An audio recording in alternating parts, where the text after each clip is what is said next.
Well, so psychology itself fundamentally is trying to understand why we do what we do, period. Why do we think the way we do? Why do we behave the way we do?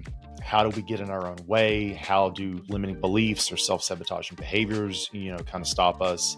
How, why do some people get anxiety when they try to do public speaking, but then others are really excited by it? Why are some people introverted versus extroverted? Welcome to the Undefeated Underdogs podcast, where I unpack and narrate stories of ambitious people who turn obstacles into opportunities. My goal for this podcast is to create a platform to narrate underdog stories and maybe play a small, teeny tiny role in inspiring you. I intend to highlight the underdog mentality and make authentic conversations with people who play the long game, take action with a chip on their shoulder, and convert obstacles into opportunities. Buckle up, as I'll be bringing some authentic founders, VCs, community builders, and content creators who got underestimated their whole lives, and yet they beat all the odds to become insanely successful. Now, today I want to tell you a little bit about our awesome sponsor, Acquire.com. Selling a business is as tough as building a business. As someone who went through this process once, selling my own startup, I know the pain it takes to get to the end zone. This is where our sponsor shines. Imagine this. You're a founder who's built a solid SaaS product, acquired customers, and generating consistent monthly revenue.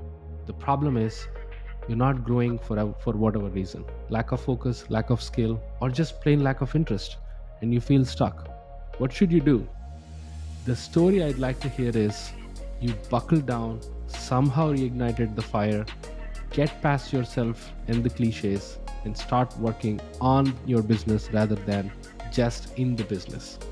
You start building an audience, move out of your comfort zone to do sales and marketing, and in 6 months, you triple your revenue. The reality isn't as simple. Situations may be different from every founder facing this crossroads, but too many times, the story ends up being one of inaction and stagnation until the business becomes less valuable or worse, worthless. If you find yourself here or your story is likely headed down a similar road, I offer you a third option. Consider selling your business on Acquire.com. Capitalizing on the value of your time is a smart move. Acquire.com is free to list and they've helped hundreds of founders already. Go to try.acquire.com/Sharath and see for yourself if this is the right option for you. Now, let's get into today's episode. Welcome, everybody. I have an amazing, high caliber guest on the show today. First of all, I really appreciate you all for tuning into the Undefeated Underdogs podcast. I do this just because I'm curious, and I hope you find it curious as well. With this episode, I am 100% sure you're going to up your game because I have Corey Wilks. Corey is an established psychologist and executive coach who helps founders overcome their limiting beliefs, revealing what truly matters in climbing the ladder of success in both their personal lives and businesses. People like Chris Williamson, Paul Millard praised Corey for his ability to steer founders in the right direction by unlocking the next level in doing business in a different level way. So I am pumped to have Corey. Corey, welcome to the show. How are you feeling? I'm good, man. Thanks for having me. Absolutely. I'm so glad that we connected over Twitter. A brief story, I'm kind of like looking for my next guest list, and you popped on my timeline. I'm like, okay, we have to have Corey on the podcast. So I have a lot of things I want to talk about. The first thing I think I'm curious about, why psychology? Like, what made you really get into this mental game? Like you've done a million things, you have so many other choices. Why mind specifically? So I actually, early on, I hated psychology. I thought it was just, bullshit, basically.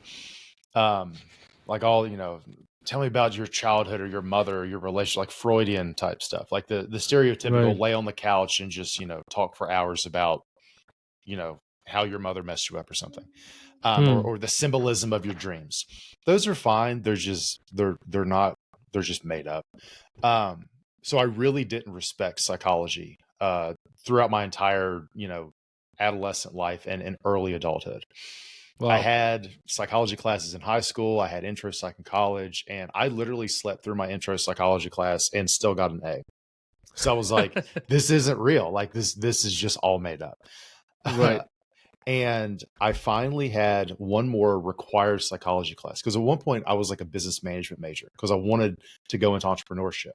I ended Hmm. up going into entrepreneurship, but a very roundabout way, like a decade later. Um, Hmm.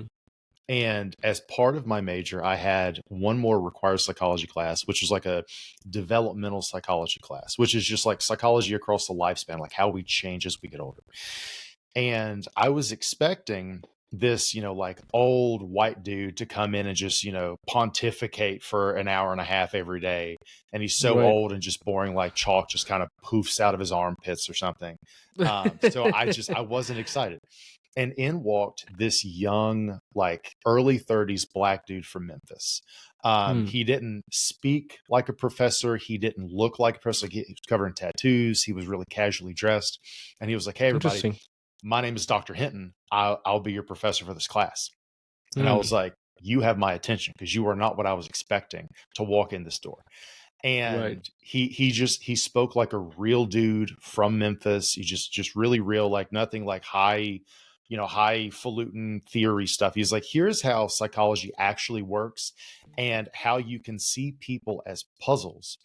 And psychology allows you to find the right piece to solve that puzzle for the person in front of you.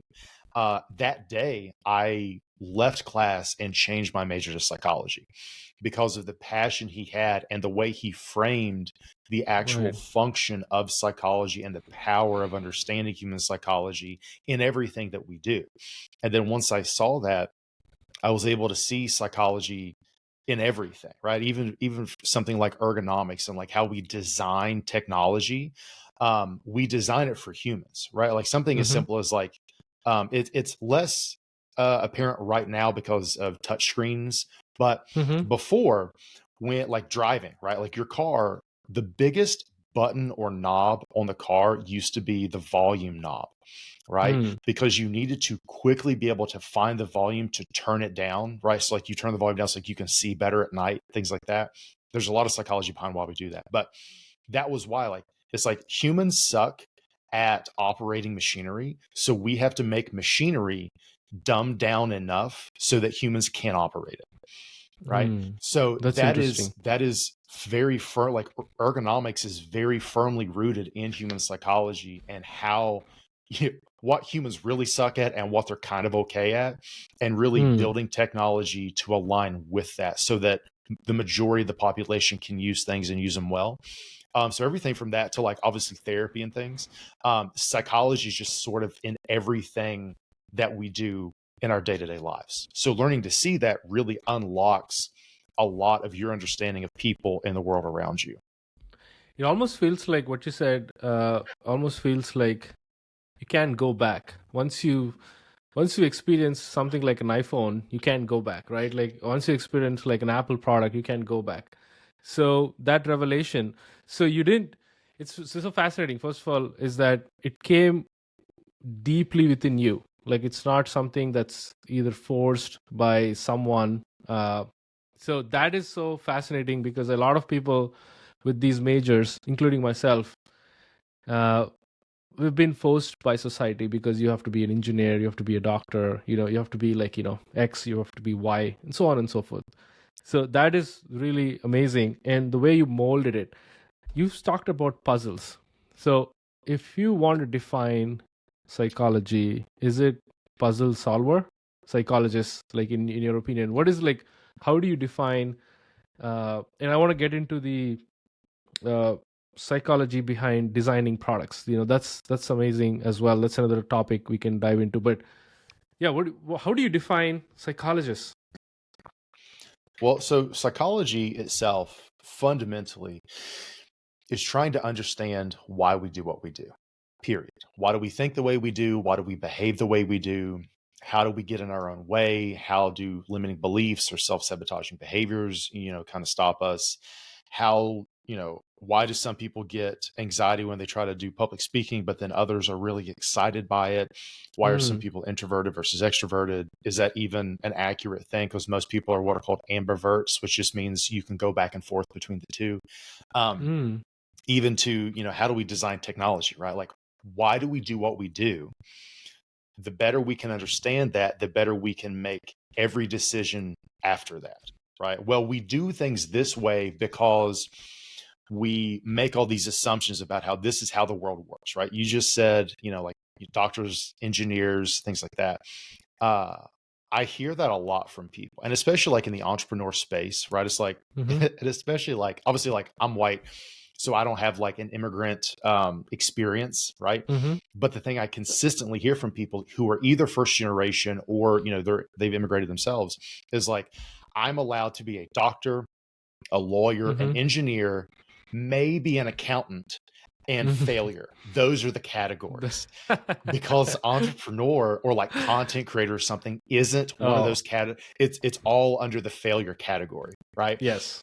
So if that is a fundamental belief that you have, then if you're like, well, I really want to be an entrepreneur, or I really want to be a writer or a YouTuber or a podcaster or something, it's like, well, my entire family is going to judge me. Even culturally, I may be sort of like an outcast because this isn't what people like me, quote unquote, like me do.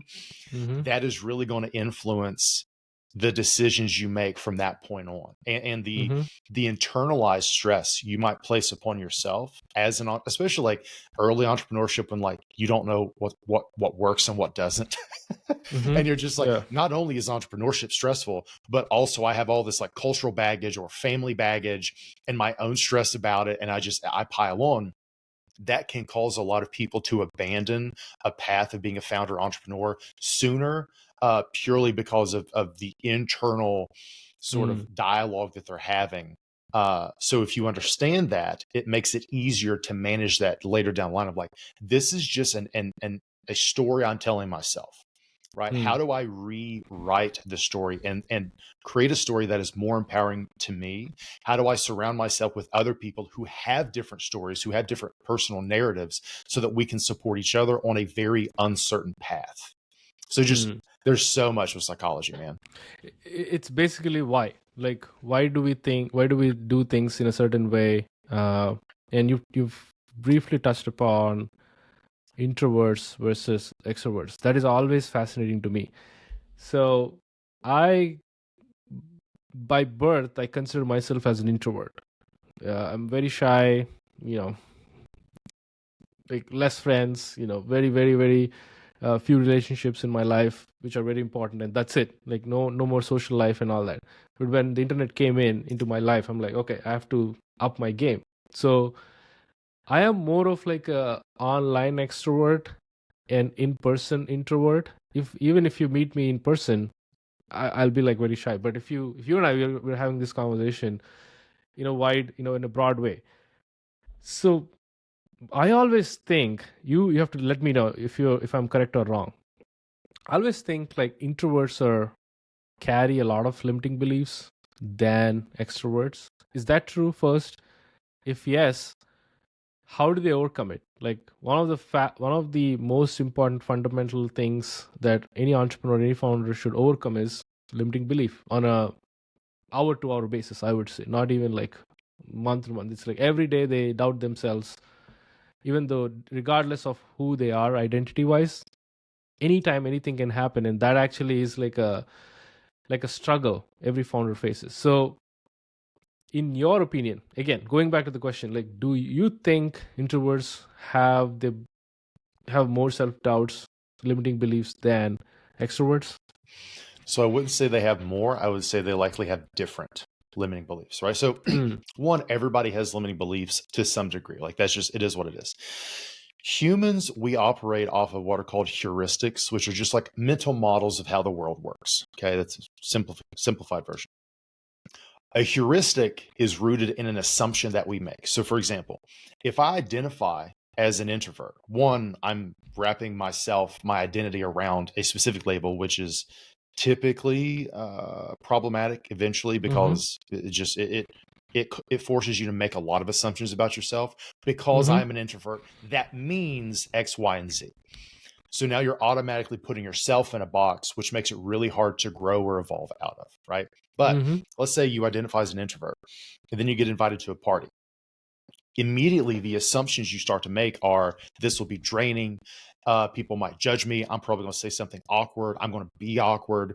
And because you make all these assumptions, then your mental model, the heuristic you have for how that party is going to go, you make all these assumptions in this mental model of, thus, this party's going to suck. I'm not going to enjoy it. It's going to be a catastrophe, right? I know plenty of people who are extroverts who their limiting beliefs basically revolve around the discomfort of being alone. So I am around people because I don't like being alone. A lot of introverts are like, I like being alone. I don't like being around other people, right? But then I mentioned this term before, ambivert. Ambivert basically is you can go back and forth, right? So you said like, so I'll use myself as an example. I'm on this podcast right now. I basically flip a switch and I'm on, right? Like I am extroverted for this piece, right? I went to a get together in Austin the other day with a bunch of other like entrepreneur creative friends. I turned the switch on. I was very, social, and I legitimately enjoyed the experience and the energy and the conversations. But then as soon as I got home, I'm like, fuck, I'm hungover. Right? I don't even drink alcohol, but like I feel hungover because it's like an energy hangover, like a social battery. Like my social battery is just drained. I need to just sit on the couch for like 4 hours and just watch TV and do nothing. And my girlfriend, she was even like, "You look hungover." I was like, "I feel it." Like I had a great time, but I am also exhausted, and these things can exist simultaneously, right? And even like with you being quote unquote introverted, more than likely, if you're like most people, you get invited to a party and maybe initially you're like, oh, this will be cool. So you RSVP yes. And then the sooner the closer the party gets, you're like, shit, I don't want to go to this party. But then you go to it and you're like, okay, this is kind of cool. I'm not going to be the center of attention. I'm going to find one or two people and have like a bunch of like side, like small conversations, because that allows me to better modulate my energy and I'm not like overstimulated. And then once you leave, you're like, I'm glad I went, but I'm ready to be alone for the next few days. Yeah. That's honestly how most people that I know anyway actually function. But we get wrapped up in this introvert extrovert like identity, and it's like that isn't as helpful as we want it to be, because at the end of the day, you're just human. And even if you line up 100 introverts, they're all going to socialize differently. So I like that a lot. I think you kind of opened a different door for me, because I always go back to this struggle.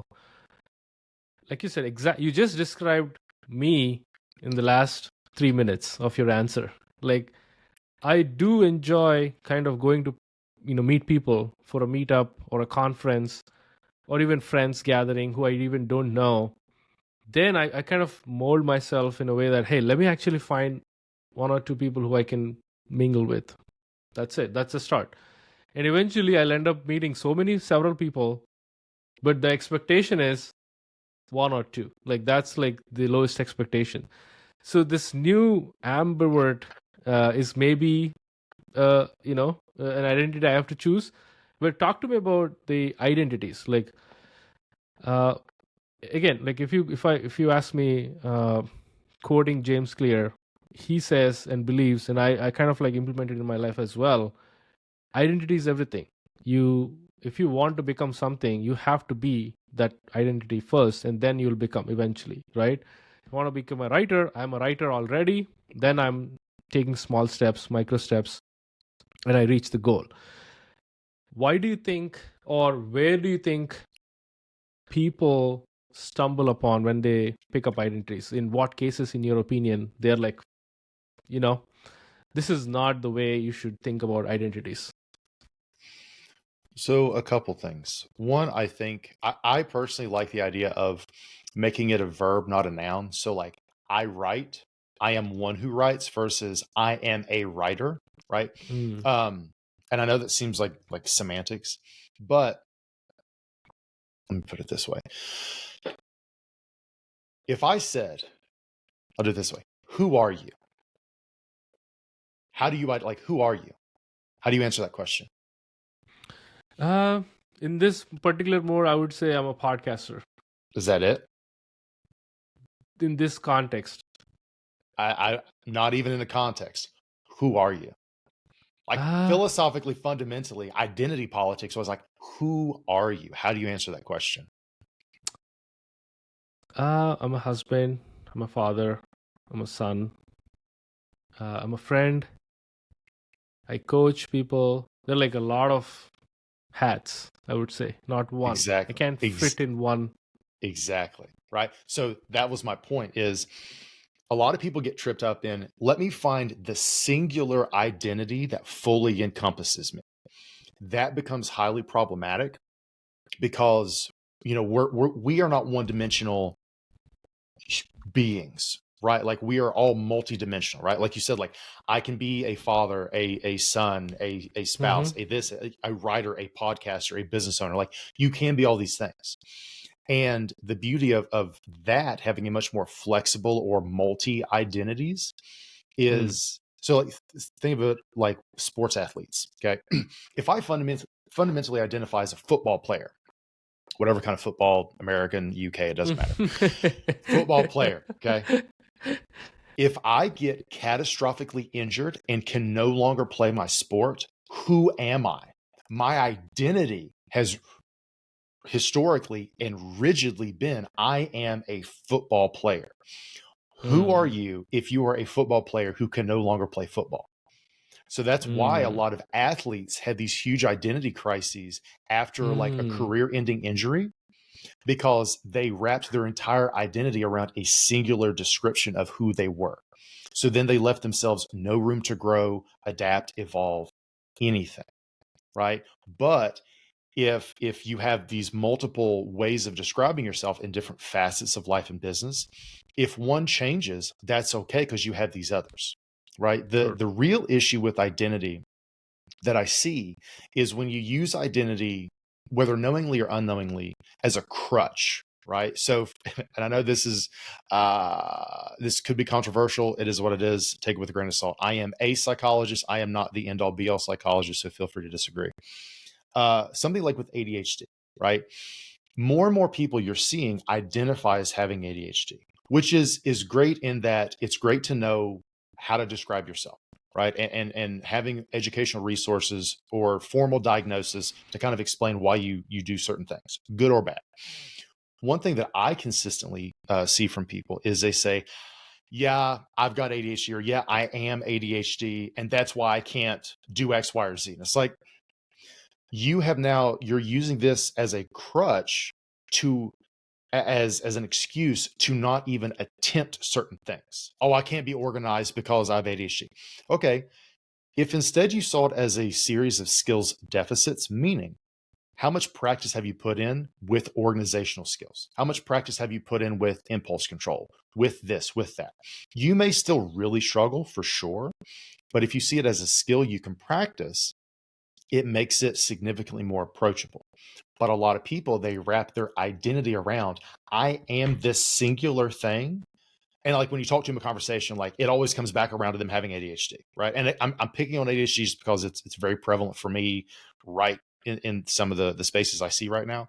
But everything is rooted back in ADHD, and it's like that is a very limited way to see yourself and the world around you and how you can show up in it, regardless of how true it is of how severe your ADHD is or is not. Again, formally or just self-diagnosed, that is all irrelevant. The fact that you are wrapping everything around this one identity and you're forcing yourself into the singular box of I have ADHD, I am an ADHDer, that is so confining for you as an individual, as a multidimensional person, that it makes it very, very difficult for you to ever be anything more than that because you're not giving yourself permission to be anything more than that. But the same thing happens again, like if you're a writer or a YouTuber and like that's fundamentally how you identify, or if you're an entrepreneur and your business, you know, you go bankrupt or the business doesn't work out or something else, you wrapped your entire identity around that. Who are you now? What are you now? that makes it really, I hear from founders sometimes are like, I almost have PTSD because I grew this business and then I had to declare bankruptcy. I had to fire everybody. I was responsible for like helping them pay their mortgages and support their families. And I disappointed them. Like I let them down. So now I really want to start a new business, but I'm so afraid to because of this over here. Because now I have the identity of I am a business failure. Well, how can a business failure succeed in business? So you have to learn to reshape your identity into something much more powerful, much more empowering, much more flexible so that it can continue to grow as you grow and evolve. It's a very complex process. I think I hear you in a way that limits us. Identities, if you take identities that in a way limits you, it's wrong for you, right? Like you said, I think I can relate to a little bit about being a founder. I sold my SaaS startup before. Now I'm not doing anything, and many times I feel like I'm not building the business I built before because I tied my identity around that founder identity, and whatever I do, I want to either blow it up, like this should blow up. I have a high expectation, or I do a terrible job launching some random things or building some random things. So the question I have for you, I think you also mentioned about practice, which will help you break boundaries in a way, which will help you break identities. What is the solution, Corey? What do you think the solution is for first-time founders entering into second-time? Like you said, people who are building businesses, doing the same thing again. What do you think they need to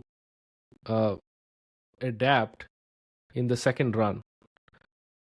Not falling into the identity trap. How do they become successful when they do like this multiple, shots? Well, they shoot multiple shots. So one of the beauties of, shots on goal, right? Of like the more reps you get, the more times you attempt something, the better you get, is because every time you launch something, every time you publish something, whatever, that is an opportunity to learn, get feedback, and iterate for the next shot on goal that you take. Right. There are these memes around how like first time founders really focus on like branding and all this other shit that ultimately doesn't ever matter. And the second time founders are like, they really focus on like the marketing aspect or like, making a product people want to use, things like that. Like, because you learn of like, man, I thought all this other stuff was important, but through just taking multiple shots, I learned what actually mattered and what didn't. What was, like just there's this idea of performative productivity of I'm doing something that feels productive, that looks productive, but ultimately just isn't productive in that it isn't producing the desired outcome I am intending to produce. Man, I just spent all day working on, my branding or like what font or the color palettes I'm going to use. None of that shit matters. It straight up doesn't. One, it rarely ever matters, period. Two, if it ever does matter, it doesn't matter in the beginning. And if it eventually does matter, you can always change it if you don't like it. Large companies rebrand all the time, right? Absolutely. But a lot of first-time founders, whether VC, bootstrap, whatever, really get caught up in playing business instead of doing business because playing business is fun. Thinking again, like what hex code are we going to use? Where are we going to build our website on? What is our packaging? Also, that's fun. It's just fun. Like even me, I love copywriting. I love building landing pages, and it is so. And I love curriculum design and things like this. I love it.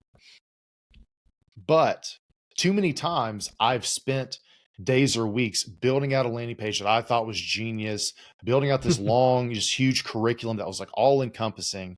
And then I go to launch it and it launches to crickets because it's like, oh shit, I never actually tried to talk to customers or potential customers to see what did they want, what did they not want, right? But as you continue to either build your current company or build future companies, like, okay, let me de-risk this as much as possible. Let me validate as Sure. quickly as possible and iterate as quickly as possible. But you only learn that in a way that it sinks in, because like you can read business books and everything works in theory, right? Like everything you Right. read in a business book, it all works in theory. But actual entrepreneurship tends to be very messy, especially early on, right? And I Right. think that these lessons are things that like every entrepreneur comes back to over and over again. But they have to learn, I think a lot of people have to learn it the hard way, because so it's kind of like coaching or therapy, really. So let's say you're working with me for some like executive coaching stuff.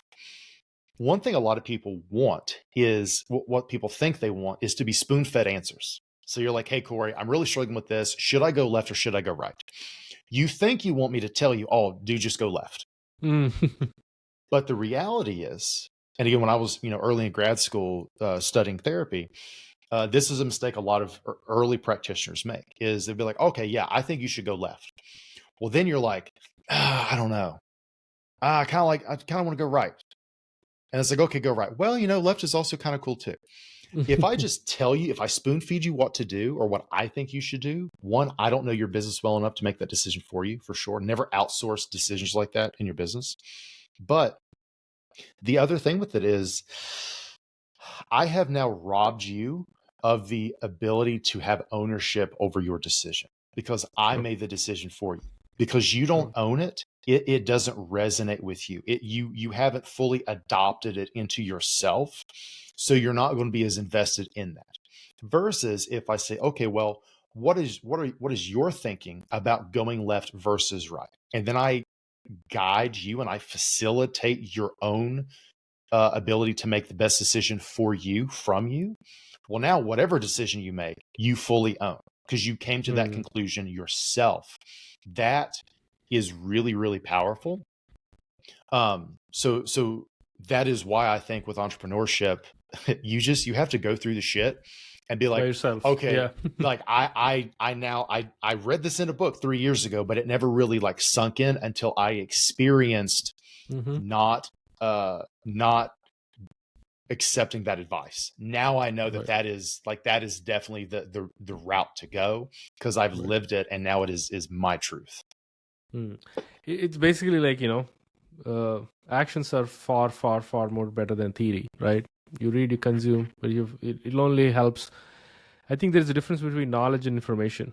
Knowledge is, taking action. Information is just consuming, like, what you know from others. Speaking about decision making, do you have any mental models that you suggest founders, unconventional, that in your opinion, not read anything before, but came from your own experience working with a lot of other founders as an executive coach? Yeah. So one really simple one. Well, I'll give you two. So one, I am a big fan of the Stoic concept of memento mori. And memento mori basically just means remember death or remember you will die, right? And it isn't meant to be like depressing so much as how can you use your mortality as a motivator to live fully? Right? Like I don't think you can see like in this frame, but like I've got like a skull and raven, like symbols of memento mori over here. My whole like right tattoo sleeve is dedicated to memento mori. And one question I personally use all the time and I use with a lot of my clients is if this had been your last week alive, are you satisfied with how you spent your time? The reason this is way more helpful than most versions of this question, like if you had 30 days to live, what would you do? That's kind of bullshit because if you know it's going to happen, then you can like party it up, go on vacation, skydive. Like you can just, go out with a bang, right? That isn't helpful. If instead you say, I have already lived what will have been my last 7 days. Am I sad? I can't change anything now. All I can do is look back. So looking back, am I satisfied with how I spent my time? Obviously, I want more time, but if I'm out now and can do nothing to change it, am I satisfied? And the reason that is really powerful is you instantly can say yes or no. Most people say no. Like, I'm not satisfied. And it's like, okay, cool. why are you saying no? What specific things happened this last week that are causing you to say no? Well, I was in a bunch of bullshit meetings that didn't need to be meetings. Oh, well, I was working on a bunch of shit that wasn't aligned with how I wanted to show up in the world, with my values. I wasn't, doing all this. I was chasing things that didn't matter to me, right? I was doing what I thought I was expected to do by society, right? All these, I got too caught up in doing meetings or spending time trying to quote unquote grow my LinkedIn rather than spending time with my family or working on whatever, right? Versus if you say, yes, I am satisfied. It's like, cool. Why are you satisfied? Well, because I was building my company in a way that was aligned with my values. I truly believe that the thing I'm building is really going to help a lot of people. I spent a lot of time with my loved ones, with my friends, really working on things that I'm very passionate about. Yes, the things I'm working on are very hard, but I am so passionate and it is so intrinsically rewarding to me that this is the kind of hard that I love to embrace. I am satisfied with how I spent my last week alive if this had been it. That is an incredibly clarifying exercise. Like I said, I literally, I do it every week because any week that the answer is no, I'm like, fuck, what did I do? How do I remove as much of that shit as I can so that next week my answer will be yes? Because eventually, this is reality. We're all going to be ask that question one day, and and it will have been our last week, right? And that is my thing, man. Is like doing meaningful, purpose-driven work that fulfills you, building a values-aligned life and business. That is everything that I do personally, and everything that I help founders and entrepreneurs do. Because what's the point of anything else? Like that's it, right? Like you get this life, and then sans a couple religions that believe in multiple lives, right? Like, other than that, this is all you have, right? So there's that. And then related to that, as far as like the values work, two questions I ask people that a lot of people think they can answer, but actually really struggle to articulate in the moment. One is, well, just together they are fundamentally, what do you give a shit about? And why do you give a shit about it?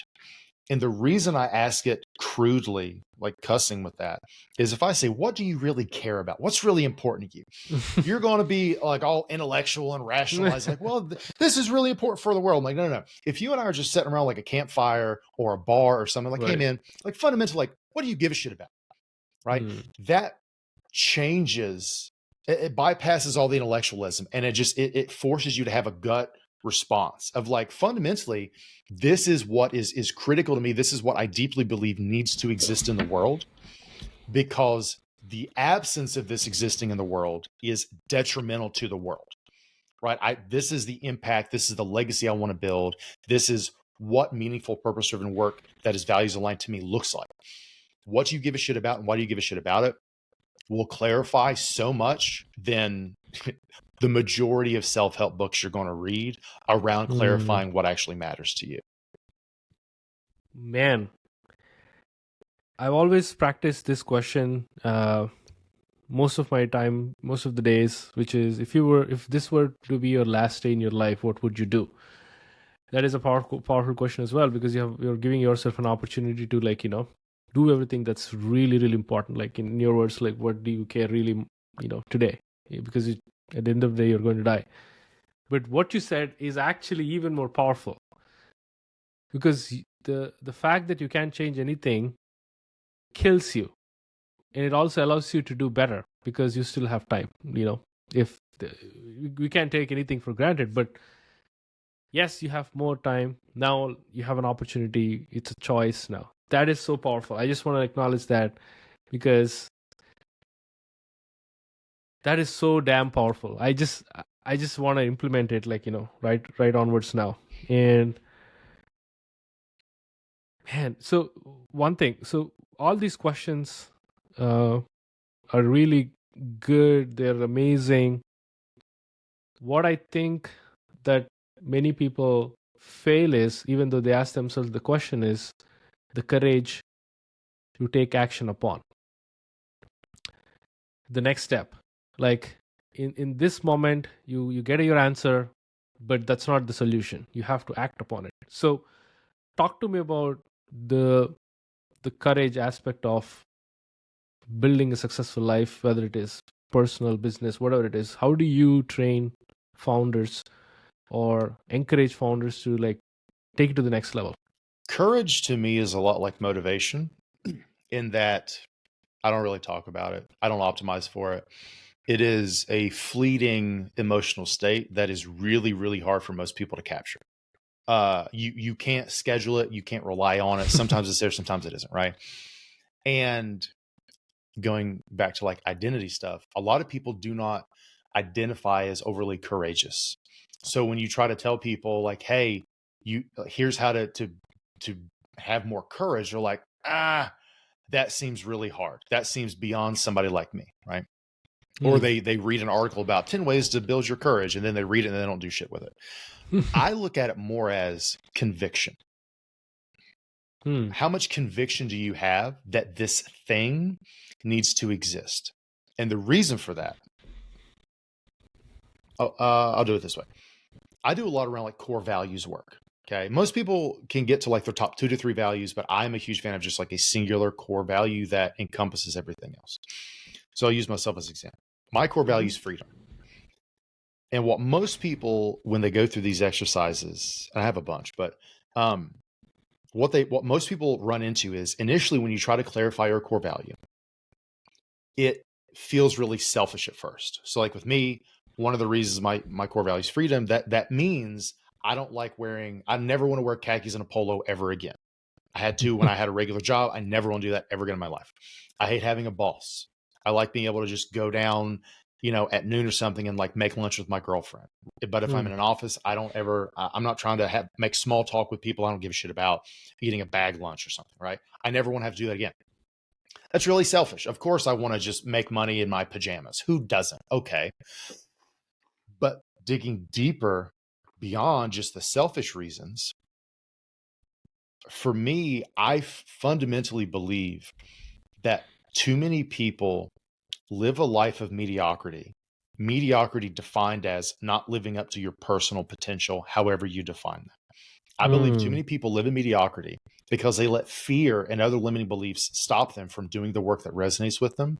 And then they get to the end of their life, memento mori, they get to the end of their life and they look back on their life filled with regret because they're like, damn, I wish I would have done X, Y, or Z. Okay. So the selfish version of my core value is I just want to wear pajama pants all day and or gym clothes all day. But the deeper selfless meaning behind my core value of freedom is I want to facilitate the freedom of others because I deeply believe too many people let fear stop them from living a fulfilling life. Okay. Right. That is a much deeper level of it. Right. So if you can answer these questions to clarify your own core value, to clarify fundamentally what you give a shit about and why do you give a shit about it, that gives you a sense of conviction of it isn't about me anymore. It's about other people. It is about the world, right? Very, very concrete, very basic example. Let's say you go to a restaurant and the server gets your order wrong. You might be like, oh, I really struggle with confrontation. It's fine. It's fine. Don't worry about it. I don't want to make anybody upset. But if your friend or your child, if they get their order wrong, and especially if that friend or child has like a food allergy, because like I can't do gluten. If they have a food allergy, you're like, hey, they cannot have this. This isn't what they order. Like you don't have to be rude about it, but you very much like you go into this like protective mode, right? Because you're not thinking about yourself anymore. You're thinking about somebody else. Conviction is rooted in an awareness and compassion for others and what other people need. So I don't really talk much about courage. I'm much more a fan of how can you develop the conviction that this is worth pursuing. In other words, do you want to call it purpose? You can. And I truly believe in this, which is if your purpose involves others, most likely you will win because you're doing or you're stretching yourself, you're making other people's life better, making an impact in all that, like whatever field it is, whatever background you come from, and it's not always it is not always like a straight line when you have that purpose, right? Like, or conviction, say for example, you're always not 100%, the battery is not always full, your battery will go down. And how do you help founders, or how do you suggest founders to charge it back to 100%? What do you have some ways or some exercises like you've it seems like you have a lot of immediate exercises or questions that ask people, like, and they can amp up their conviction. So do you want to share anything on that note? Sure. Yeah, I mean, fundamentally, my role as an executive coach is to ask questions and to offer mental models, right? Like my job isn't to spoon feed your answers. You have to come to your own truth. So a couple things with burnout, right? Which is effectively what we're talking about, right? Like, how do you avoid burnout? Because burnout is when you go too long without recharging, right? Uh, most things you read about burnout just are not helpful. They're like, get a mani-pedi, go to the spa, read a book. Like that isn't just Or very, treat very, huh? treat yourself. Yeah, That's the that's very rarely is that actually helpful. right. The biggest key for me is before you, let's just take like a phone, for example, or any sort of actual battery that you're using. Uh-huh. Most of the time, before you can effectively recharge a battery, you have to unplug it from the thing that is draining it, right? With a couple of rare exceptions, right? Like some batteries, whatever, like nuance. But Yeah. in general, the simplest way to start to recharge a battery is to disconnect it from the thing draining it. Okay. Whatever the things are that you feel are draining your energy, those are the first things to try to disconnect from. Whether that means outsourcing those things, right? If you're a founder, you have a team, that is definitely part of it, right? The whole Eisenhower Mm-hmm. matrix. Can you outsource it to people or technology or some of that kind of shit? Like every founder should anyway know about Eisenhower matrices and just basic stuff like that, right? If you don't, you can easily Google it. Mm-hmm. That is a very simple thing. But beyond that, it can also include disconnecting fully from all of that stimulation and high level decision making you have to do on a day-to-day basis, right? I don't necessarily mean take a week-long vacation every month or something. Although obviously, like if you have the infrastructure in place for you to disengage often, that can be something really interesting. Right? Because even people like Bill Gates, right? Like he's famous for his like think weeks or whatever. Right? He would just like go to a cabin in the woods with just books and read a bunch and then come out with like huge, breakthroughs and things. Mm-hmm. That's super, super helpful. But I'm a huge fan of finding practices, creating practices to cultivate stillness. That can be something as simple as every day for a half hour, you take a walk just by yourself, not listening to a podcast. If you want to listen to music, that's fine, but like nothing to where there is input. Okay. Finding a way to disconnect from everything so that you can just kind of be like mentally still and just kind of let your mind wander and problem solve on its own and just be understimulated is a very undervalued, incredibly powerful exercise that, in my opinion, every founder should build into their day or at the bare minimum their week. Okay, if you do it once a week, I would probably extend it to like an hour or two, like on the weekends or something. Preferably though, it's just part of your day. Like every day for a half hour or an hour or whatever, you go on a walk or you meditate, whatever that is, Mm-hmm. whatever works. Okay. It sounds really, really simple. So simple it shouldn't work, but it is legitimately one of the most powerful things you can do as a founder, as an entrepreneur, because fundamentally your value to your company is how you think. And that includes the strategies, the plans, the how you execute, all that other stuff, right? Your true value is how you think. So protecting and creating an environment for you to think your best is the highest leverage thing you can ultimately do outside of hiring a shit ton of people and putting the right people in place, right? That is very, very powerful. So I would find ways of disconnecting first off so that you can cultivate that stillness, you can come back even better, things like that, right? And then beyond that, obviously doing things specifically that can recharge you. So like, for me, I do martial arts. I love Brazilian Jiu-Jitsu. I do it 4 or 5 times a week for like 2 to 3 hours a day. That is just my evening routine. So I work all day and then I train, and that really, really helps recharge me for the next day, right? I'll read, I'll hang out with friends, I'll do other things, because otherwise, like, what is the point of building something if you don't enjoy the process of building? There Yep. are easier ways of making as much or sometimes even more money just getting a regular job. Why are you dealing with all the stress and the emotional roller coaster of being a founder if you don't actually enjoy building shit? Right. So Right. so finding ways of disconnecting, of recharging, that will help you stay in this industry Hmm. far longer. Because if you I burn out, you stop showing up. Go ahead. right. I love that. I love the fact that you're. Uh, I love the word stillness. In however it is, some people meditate, some people run, some people listen to music, uh, some people cook, some people clean. Like however way it is that makes your mind calm. And I love the fact that in order to recharge, you have to disconnect first. Disconnect from a lot of things, right? And uh, add to your point, just spending random or doing random things, random shit, also involves a mental uh, charge, right? Like it basically drains you as well because it's not that easy. Treat yourself is not easy. You have to invest a lot of time. There's a lot of decision making. But the simplest things like walking and doing nothing, I love that. I kind of like want to practice that. I used to meditate, but I think this is a great nudge for me. So appreciate you for telling that. Another What thing. one more thing real quick before Uh-huh. you get to the next point. Um, another really powerful thing that cultivating stillness does is it moves you from being reactive to being proactive. Okay. And what I mean by that is a lot of founders, you just go from like putting out one small fire after another after another. You're Sure. constantly in reactive mode. We, as humans, we do not make nearly as effective of a decision when we are being reactive.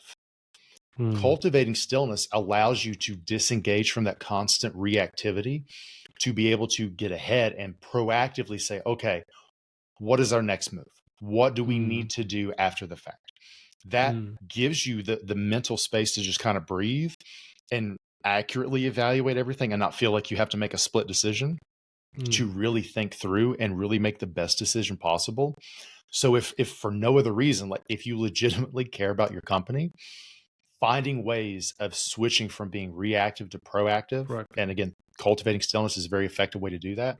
That will make you as effective as you can be and Hmm. set your business up to be as successful as it can be. Hmm. I just want to add Yeah. that. Go ahead. Yeah. I love that. I want to talk about one thing you said. It's a fact. Majority of people in this world live in a mediocre way.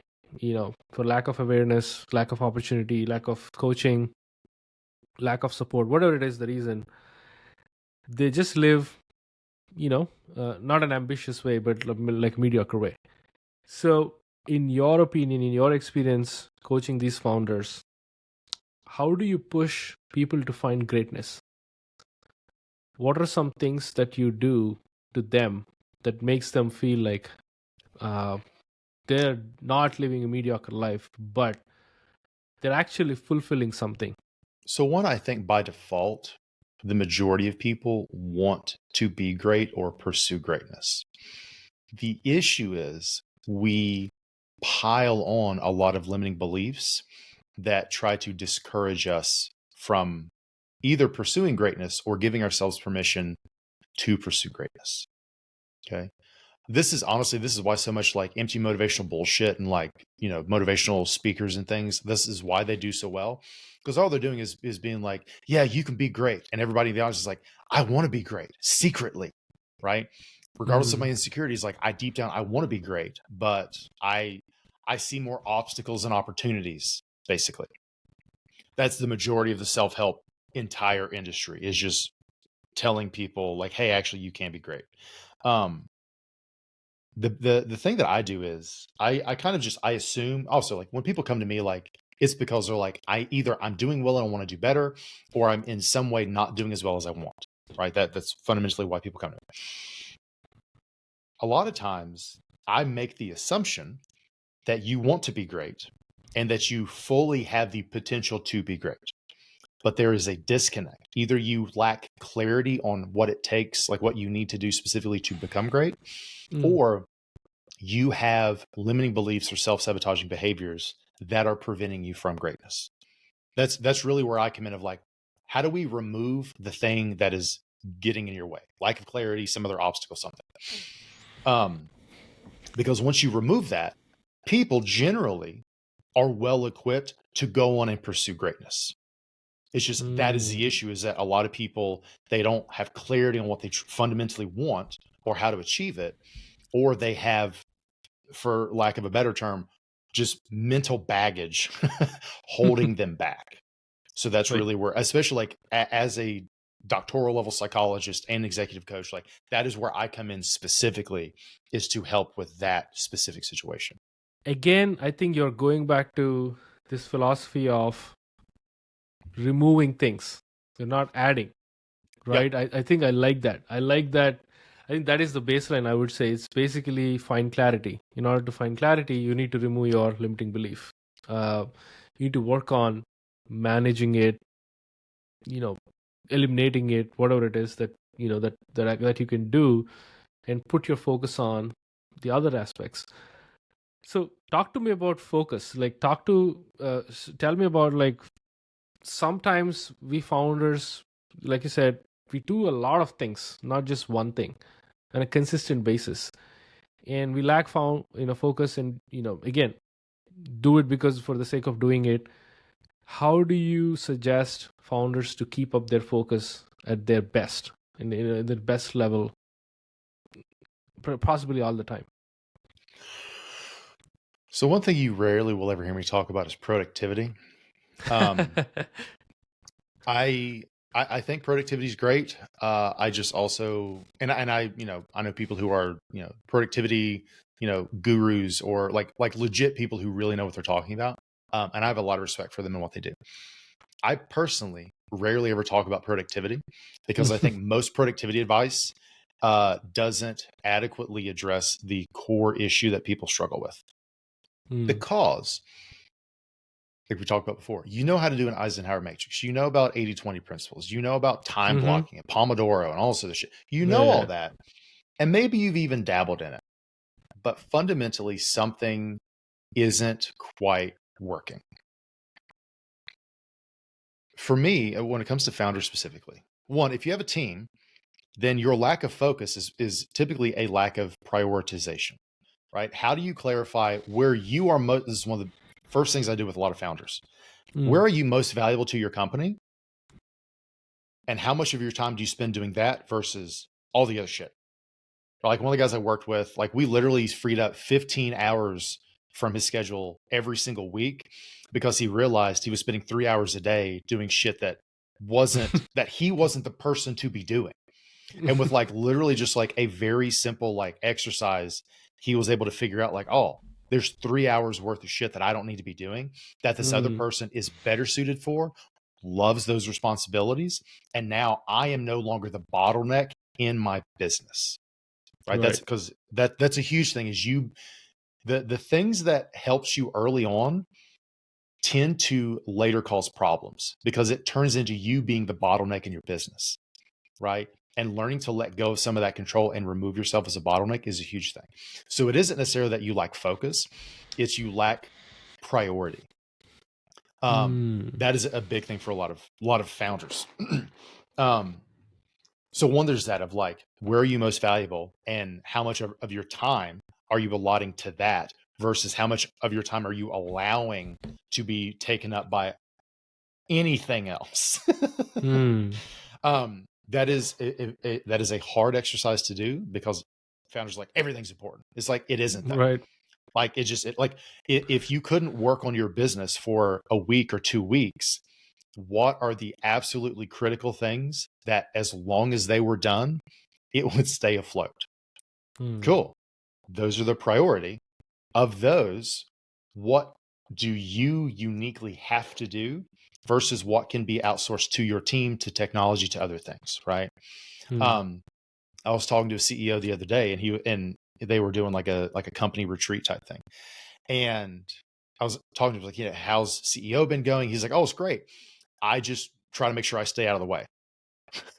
He was like, because like 6-8 months into this new role, he was like, I'm not trying to control everything. Like, I am actively trying to just stay out of the way and not fuck things up. I'm trying to just empower my team to fully, like, really, own their roles and really flourish in the company. As a founder, a lot of times, like, you're the CEO for a while, but a lot of founders are like, no, like, I have to do everything. It's like, you're not a solopreneur. You're a founder. Outsource. Your job is to empower, to lead, right? Is to get out of the way. So that is probably my biggest piece is you probably don't lack focus. You lack priority, and you're probably trying to do too many things that you are not the person to be doing. It also makes me think about detachment. One of the things that we founders struggle is attachment to certain things, like idea, product. It needs to be done in a certain way because I did it a certain way before. It worked well. You have to do it. Let me do it. So that there is no discussion back and forth. So a lot of this is again tied back to this, stillness, being calm, and taking a step back, one step back, and let them do it, even though if it is not in your way. At the end of the day, it should be done in some way. Nobody said it should be done in your way. So I think it's always about, like, I think you have like a lot of I think you call it Buddhism, Stoicism, like that kind of influence. And I want to also, like, very curiously want to understand, I kind of tend to pick patterns among philosophy and building startups. For whatever reason, maybe, I'm heavily influenced by Steve Jobs in my forming years of knowing startups. What do you think about that? Like, where do you think founders should put like a hard stop, or how much of the influence should be adapted into their journey of building businesses, especially from this Eastern philosophy, which is like, everybody's going to die at some point. Do it, fully live yourself. That is completely Eastern philosophy. And you, like you said, memento mori is completely, Stoicism and all that. So yeah, philosophy of that nature, building companies. There is a correlation, and I want to understand your perspective on that. Yeah, it's a great question. So I tend to see a lot of overlap with entrepreneurs, and whether they're like founders or whatever, and philosophy. And I also tend to see it in sports, as far as like whether it is martial arts or rock climbing and things like this. And a lot of martial arts are also rooted in philosophy of some aspect. I think it kind of comes down to two reasons as to why there's so much overlap between these three things. One, martial arts and things like rock climbing, other just physical things, are all around mastery, like self-mastery. And the more you do it, the better you get at it. Entrepreneurship is largely the same way. It is, with some exceptions, it is a meritocracy, right? Like you are rewarded for being good at what you do. The best. Right. And everything is figure outable, right? Like I don't rock climb, but like if I'm trying to rock climb, it's just like, okay, I just have to figure out the right route to go. I just have to put in the reps to build up my strength and my knowledge and my endurance to do it. Right. So many people start martial arts or something like that, and they give up within the first couple of weeks because all the shiny object syndrome shit goes away. They're just like, oh, it isn't shiny and new anymore. Now it's just fucking hard. Yeah. And then they quit. Is so hard. Business is the same thing. Like, it was really cool. I had a really good idea. I thought it was going to be an instant success. And then 3 weeks in, it's just crawling through shit is what every day feels like. Why am I doing this? Every founder, every startup is a shit show by default. Like, there is no other way to explain it. It's always a shit show. Everybody fucks up. Exactly. Everybody figures out. Exactly. But like, And it's the same thing again. Entrepreneurship and martial arts is like when you see another entrepreneur or when you see another martial artist, you're like, I see you. Like I get it, because there's an Right. unspoken thing of like we've both been through shit that Right. no one else is fully going to understand, right? And like even if you tell people like they don't have the lived experience, so they don't get it, right? Mm. The other piece with philosophy and things is philosophy fundamentally, like translation wise, is the love of wisdom. Okay. Philosophy is about the love of wisdom. It is about understanding yourself and the world around you. And I think a lot of founders and entrepreneurs especially gravitate toward more practical philosophies like Stoicism, like Buddhism, Mm. because again, with some exceptions, they have nothing to do with religion or spirituality largely. They're very practical, right? Even Mm. like, we were talking before, my whole thesis around like, people are inherently, they want to be great and they can be great. They just need to remove the shit keeping them from being great. Mhm. Buddhism has a similar concept with like being a Buddha, right? It's just like you don't become a Buddha, you already are a Buddha. You Mhm. just have a lot of like bullshit on top of you that you have to remove Yeah. to showcase your true self, right? Again, that's deeper philosophy stuff, but it's the same concept of like you are capable of greatness right out the gate. The only thing stopping you from it is the shit you've piled on top. So it isn't about adding, it is about subtracting the things that are standing in your way. Right. Right. Again, that's my own philosophy Yeah. with a Yeah. lot Yeah. of things. But yeah, um like literally like my daily habit is I have the daily stoic. Like I keep it right here. Mm. Like every day it's just like a daily reader. Like I literally like I open my day with reading a page out of it, kind of just sitting, cultivating stillness, really like thinking about it. And then I start my day. Mm. I've got a bunch of books on Buddhism shit over here. Like those and from a psychological perspective, modern psychology is rooted in ancient philosophy. I think it was like Albert Ellis or somebody. I don't know. I'm not a historian. One of the big name psychologists. He developed this thing called REBT, Rational Emotive Behavior Therapy. It Mm. doesn't really matter just if you wanted to Google it. And he based a lot of, which is the precursor to modern like cognitive behavioral therapy stuff. He based that largely on Stoicism, Buddhism, and some other practical philosophies. And when you look at modern, whether it is therapy or modern coaching, one term you hear a lot is the Socratic method or Socratic questioning, right? Mhm. And that is just about like helping you understand your own reasoning for things and why you do what you do. That's literally, it's in the name, Socrates. Like it's from philosophy. So if you Mm. want to understand yourself, the world around you, if you want to understand modern psychology, most of that was already figured out by people thousands and thousands of years ago. And if you read Stoicism, Buddhism, things like that, in my opinion, you will get more out of it than reading most modern psychology books, because most modern psychology books are like, well, shit, this has already been said by like dudes like way back when in a very simple way. Let's Mm. repackage it and make it sound like scientific. And like, let's just add like big ass words and shit to it, like Right. dialectics and like, shut the fuck up. Like just read Stoicism and Buddhism. You'll Right. get 90% of modern psychology. It's so fascinating that you say, because there is a big industry relying on that. All the self-help category,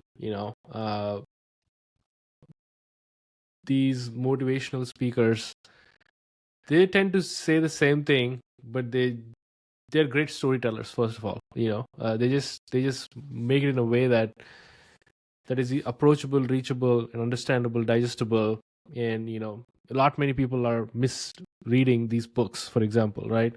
uh, it's so funny that you mentioned, because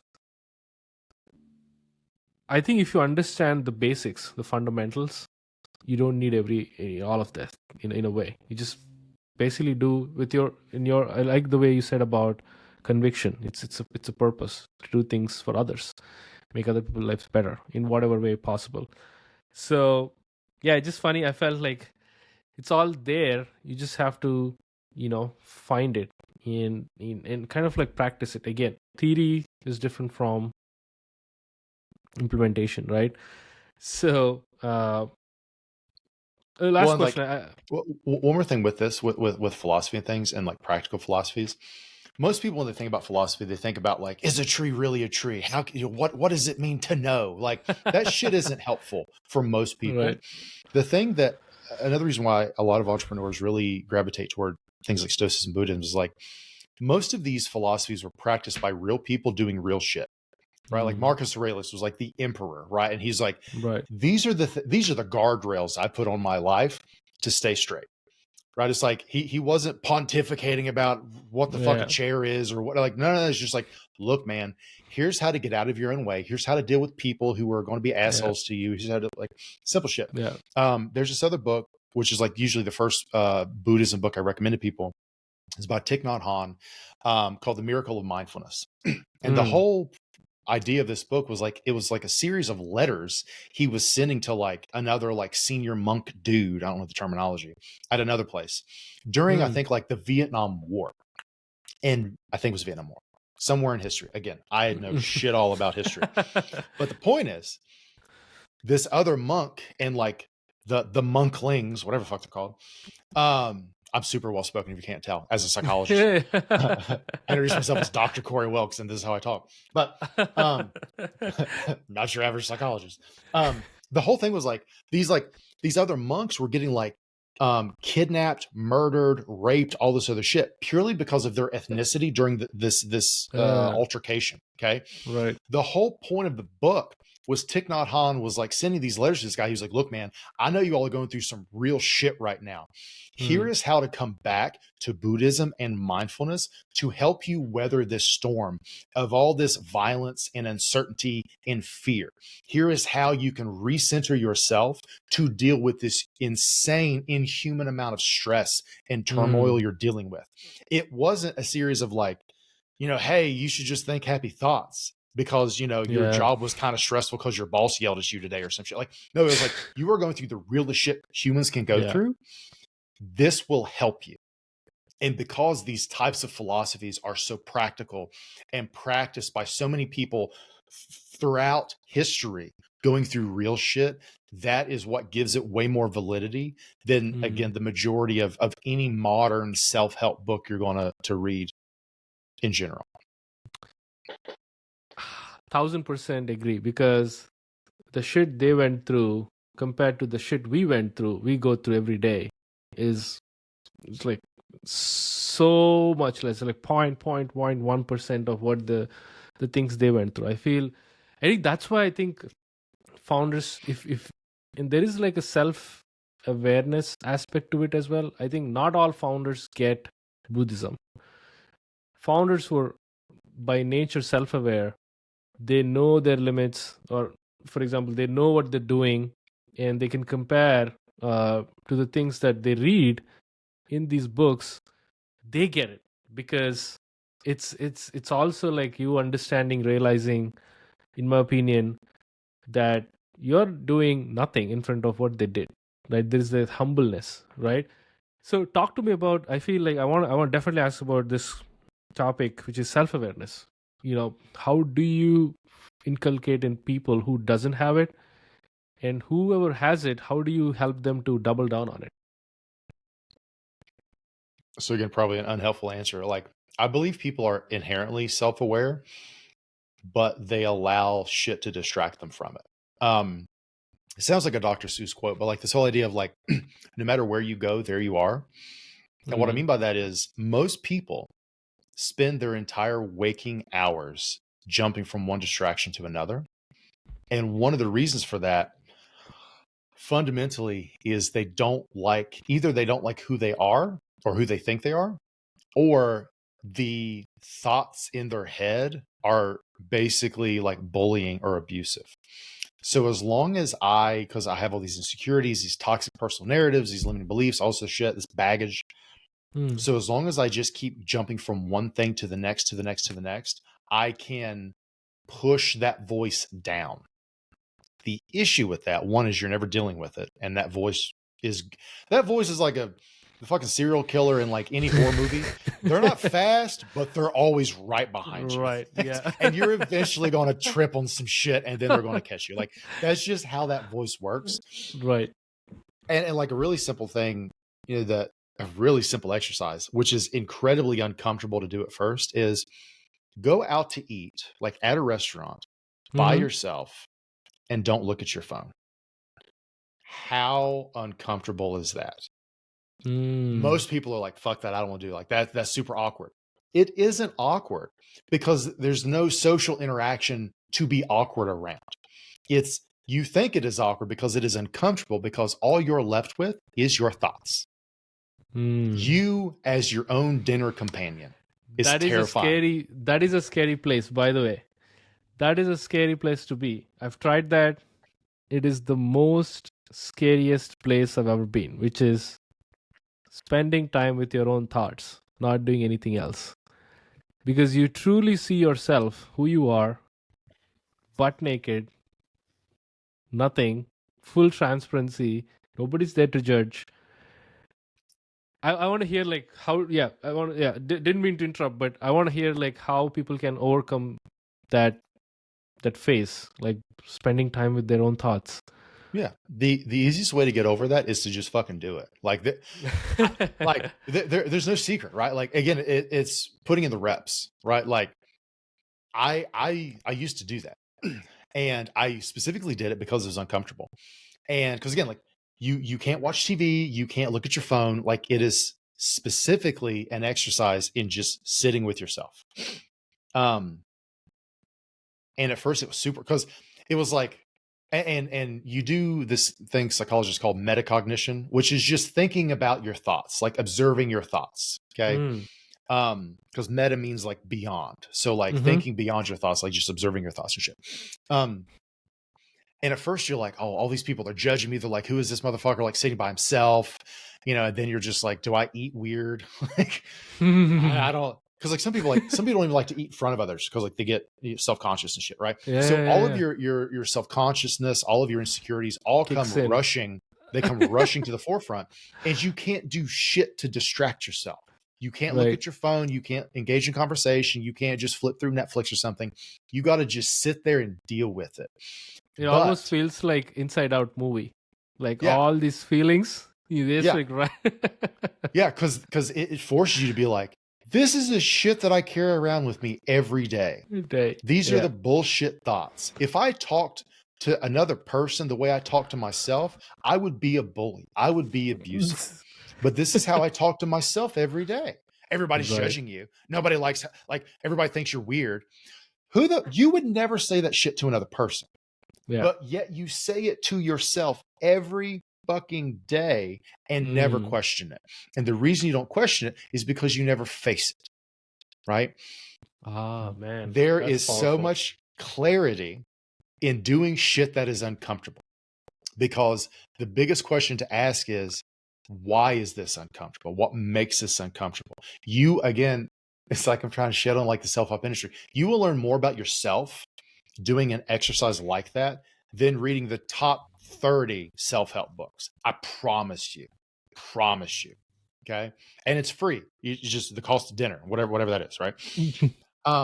But you do it once, it's super awkward. And then you're like, okay, but I survived. It was really uncomfortable, but I survived. If you do it again and again and again, it becomes less awkward, less weird, less, just uncomfortable. And over time, you can even learn to enjoy doing it. It's really hard to do, but can be legitimately transforming if you do it. But so that's my thing, is like, by default, you are self-aware, but you're not giving yourself permission to be self-aware because there are certain things about how you think that you don't want to be aware of. Shit. That's powerful. Damn. That is a powerful exercise, by the way. I try to do this other thing, which is take a blank piece of paper and just write. No filters, just write. And sometimes when I write, the next thing I do is like read it out loud. And when you read it out loud, the chatterbox that constantly talks to you in the same thoughts, when you read it out loud, it feels so stupid. You feel the chatterbox inside you feels so small. You really, really, really know how much of a bully, in your words. That's another thing. You're a big bully to yourself. And that's why I think people say this, you have to be kind to yourself first before even being kind to others, because I think once you are, that's where self-love comes in. I think I read this book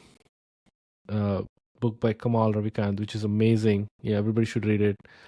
I'm blanking, but I'll put it in the show notes. It's about self-love, like love yourself, I think, unfiltered. And I think that exercise, like you said, it is scary, Corey. It's not easy. It is damn scary. You go to a dark place, but I feel do it 100 times, I think you'll come back, right? I think that's the thing. You just have to put it in reps. I can't ask you another question. That's it. That's a wrap.